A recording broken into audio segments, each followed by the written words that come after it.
If you're a regular viewer of my videos, you'll have heard me talk about dynamic arrays. It's something I cover frequently. However, I've had a few people contact me who like my videos but don't really understand what dynamic arrays are. So that's what this video is, Dynamic Arrays 101. If you want to follow along, you can download a copy of the practice file from the link in the description below. To understand what dynamic arrays are and why they're such a big deal, we first need to look at how formulas and functions traditionally worked in Excel. Here's a really simple example, but it illustrates the point that I want to get across. I have a set of numbers down column A. They represent the number of people who attended 5 different training courses. The cost of attending these courses is £100. So in column B, I need to calculate the revenue generated from each course. To do that, I go to B2 and enter in a simple formula, A2 multiplied by 100. Press enter and then copy the formula down. So we have 5 cells in column B.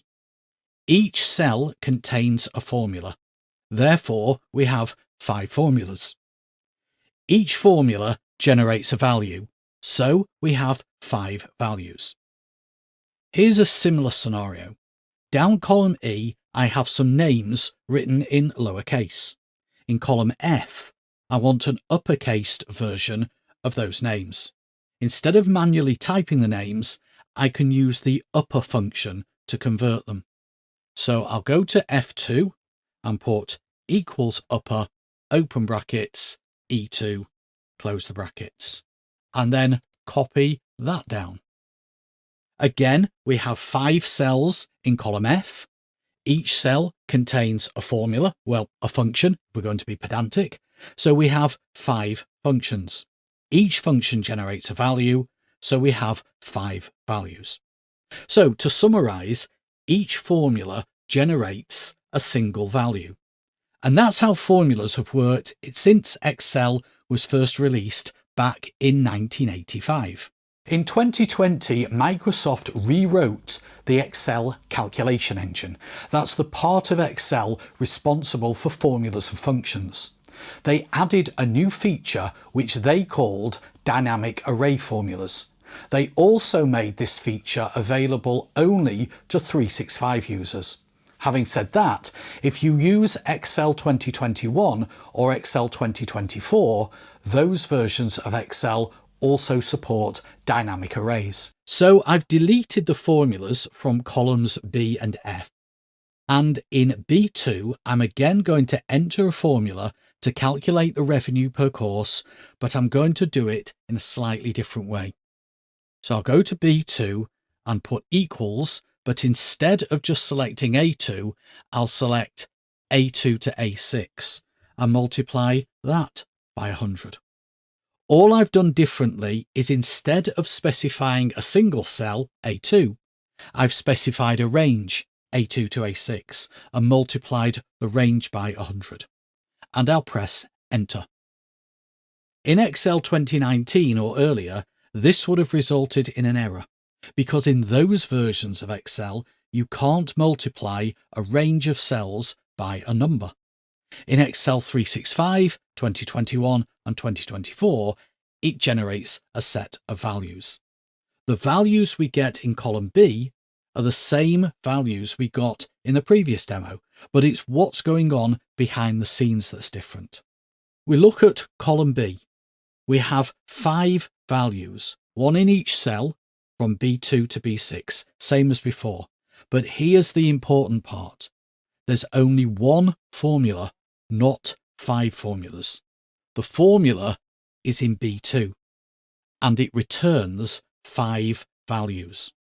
So now we have a new concept, a single formula that can return more than one value. The 5 values that are returned by the formula are known as an array. Even though the formula in B2 generates 5 values, those 5 values can't all be displayed in the one cell.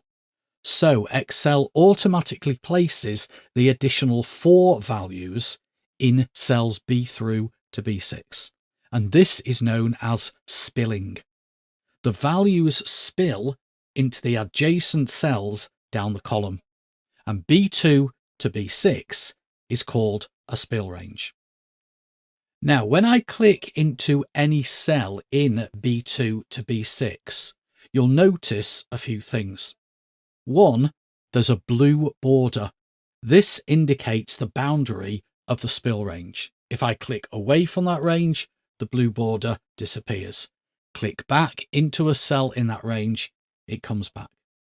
2, the formulas in the formula bar are grayed out, except for the first one. So I go to B2 and the formula is not grayed out if you look in the formula bar.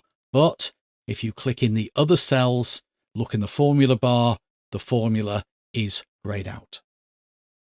And the third thing to notice is the formulas in those cells are all the same. The array of values generated by the formula is treated as a single unit, and there are 3 consequences of that. 1, you can't delete a single value from the array. Here I'm in B4, and although you can't see it, I am pressing the delete key on the keyboard, and nothing is happening. If you want to delete something, you have to go up to the initial cell that you typed into and press the delete key, and that deletes all of the values. So I'll just undo that. If you need to edit the formula, you have to edit the cell that you type the formula into, B2 in this case. So I can either click in the formula bar or I can double click in the cell. But if I try that in any of the other cells, it doesn't work.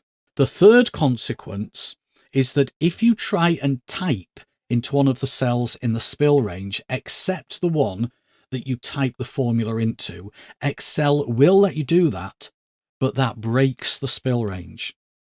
So if I just stay in B4 and just type in there, anything will do, I'll just type Mike. What I now get is a spill error in B2. And the reason that that's happened is because the formula in B2 generates 5 values. Therefore, it needs 5 clear cells to put those 5 values in. And we hit a roadblock, I call it, in B4. But if I go back up to B4, press the delete key, everything is okay again. Now, sometimes it's not obvious which cell is causing the problem. So let's say I typed a space character into B4, purely by accident, of course. That's caused the spill error. I then get distracted by a colleague, say, calling me on Teams. And when I return to the spreadsheet 10-15 minutes later, I can't remember which cell I typed into. If I go down column B, that's not actually going to help me. You can see that all of the cells in column B, apart from B2, appear to be blank. But if I go up to B2, click on the little warning symbol, I can choose select obstructing cells from that menu. That takes me straight to B4. That's the one with the problem. I press delete and everything is okay again. Now I can do a similar thing in column F. I can go up to F2 and put equals upper, open brackets, but instead of just putting E2 as I did in the earlier demo and copying the formula down, I can actually select E2 through to E6 and close the bracket. In the older versions of Excel, that would generate an error because the older versions wouldn't allow a range in the brackets of the upper function, but in the newer versions that do support dynamic arrays, if I press enter, what we now end up with is 5 values in the one cell generated from the one formula in F2. So, dynamic arrays. On the surface, it looks like you're just using a range instead of a single cell reference, and that generates multiple values without having to copy the formula down. But actually, that's just the start. Fewer formulas means smaller files and faster calculations. One formula means fewer errors, easier auditing, and no risk of somebody accidentally breaking part of a copied down range. And that's why dynamic arrays are one of the most important changes that Excel has seen in years. Once you start using them, you won't want to go back. I hope you found the video useful. As always, thank you for watching, and I'll see you next time. But until then, have an excellent day.